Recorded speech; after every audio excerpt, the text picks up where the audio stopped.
1965, a time of change and opportunity.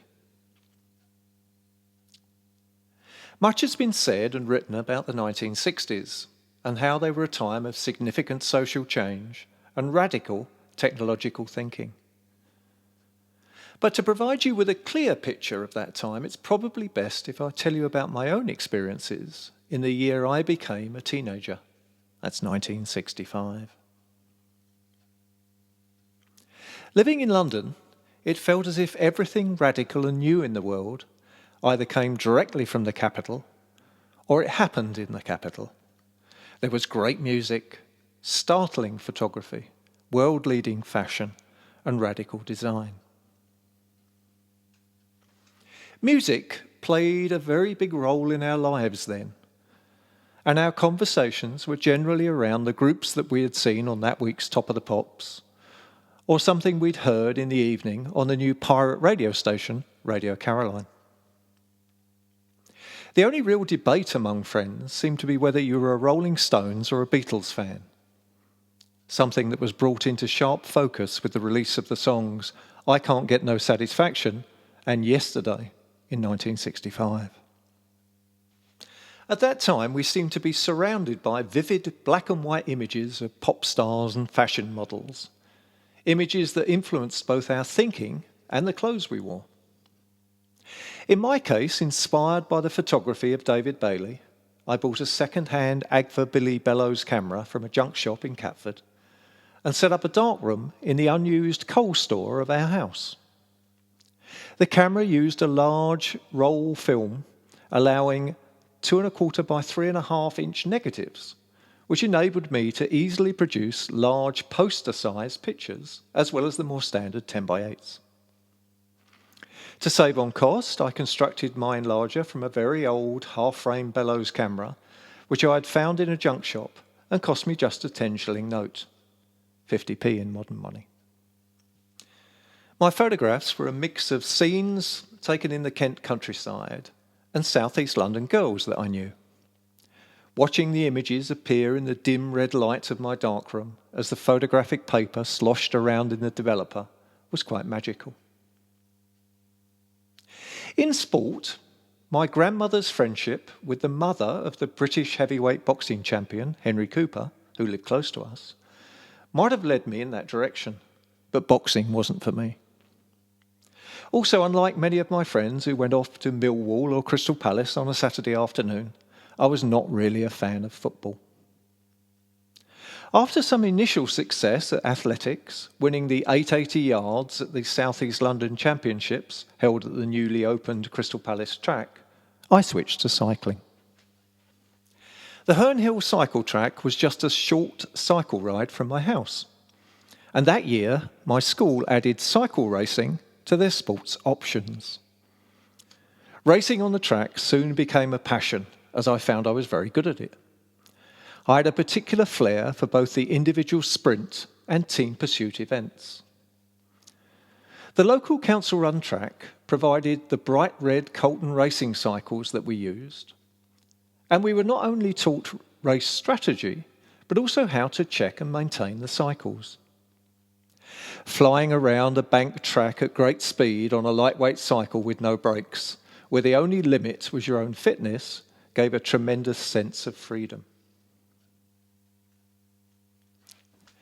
Living in a leafy South London suburb meant that I had easy access by bus to the central London destinations of Oxford Street and Carnaby Street, where I could buy fashion items such as the South Sea Bubble bell-bottom jeans and large collar shirts with big print patterns. And of course, walking through central London, you could not go far without bumping into a Twiggy or Cathy McGowan look-alike. But walking up Oxford Street from the Tottenham Court Road tube station and looking to the right, you suddenly caught sight of the tallest building in London, the new Post Office Tower. This strange concrete and glass round building was unlike anything that had ever been seen on the London skyline before. I had learned about the building of the GPO Tower from a Pathé News item shown at our local cinema before a screening of the Ipcress File starring Michael Caine. Apparently, this radical new building formed the hub of a new high-capacity UK telecommunications network and was designed to provide for the future communication needs of our country. In my education, I had been lucky enough to pass the 11 plus and had gained entry to a good South London school, where I'd taken an interest in the sciences, and particularly physics. My school ran many after-school clubs, and I registered for one of those on electronics, as this looked interesting. I only went a couple of times, as the main focus seemed to be on building simple circuits that were laid out in radio and electronics magazines. And what I really wanted to know was how to design these circuits. However, in experimenting with the components, I did discover a real interest in electronics, and this led me to consult my local library for more information on how these circuits were designed. I wanted to know exactly how the designers had produced the circuits. In my physics classes, I had learnt about current and voltage and some electronic components, so how hard could this be?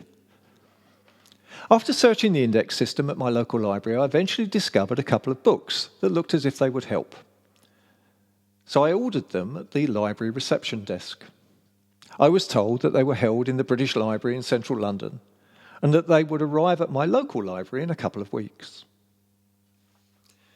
Sure enough, 2 weeks later, a letter arrived in the post at our house telling me that my local library had received the books and that I could pick them up.